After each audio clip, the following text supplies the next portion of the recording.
વડોદરામાં in charge principal પર શિક્ષિકાની છેડતીનો આરોપ લાગ્યો। વાઘોડિયામાં નિમેટા શાળાના ઇન્ચાર્જ પ્રિન્સિપાલ પર છેડતીનો આરોપ છે। 1 વર્ષથી ઇન્ચાર્જ પ્રિન્સિપાલ હેરાન કરતા હોવાનો આરોપ છે। 42 વર્ષીય શિક્ષિકાએ કપુરાઈ પોલીસ સ્ટેશનમાં ફરિયાદ નોંધાવી છે। વડોદરામાં ઇન્ચાર્જ પ્રિન્સિપાલ ઉપર આરોપ લાગ્યો છે। શિક્ષિકાની છેડતી કરવાનો આરોપ લાગ્યો છે। પ્રિન્સિપાલનું એવું કહેવું હતું કે મેડમ છેલ્લા 1 વર્ષથી હું આપને એક તરફી પ્રેમ કરું છું, એવું કહીને ઇન્ચાર્જ પ્રિન્સિપાલે શિક્ષિકાની છેડતી કરી। છેલ્લા 1 વર્ષથી હેરાનગતિ કરતા ઇન્ચાર્જ પ્રિન્સિપાલ સામે હેરાનગતિની ફરિયાદ નોંધાઈ છે।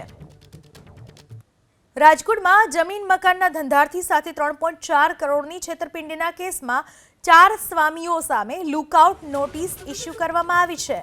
માધવપ્રિય સ્વામી, જયકૃષ્ણ સ્વામી અને દેવપ્રકાશ સ્વામી સામે ગુજરાતમાં અલગ અલગ પોલીસ મથકમાં 5 ગુનાઓ નોંધાયા છે। વિરમગામ ટાઉનમાં 74.50 લાખની છેતરપિંડી અને સુરતના ઉત્તરાણ પોલીસ મથકમાં વ્યાજને લગતી ફરિયાદ નોંધાઈ, જ્યારે સુરતના વરાછામાં 1.34 કરોડની છેતરપિંડી અને સુરત ક્રાઇમ બ્રાન્ચમાં પણ 1.34 કરોડની છેતરપિંડીની ફરિયાદ નોંધાઈ। તો અરવલ્લીના બાયડ તાલુકામાં મંદિર અને ગૌશાળા જમીન ખરીદવા મામલે છેતરપિંડીનો આરોપ છે।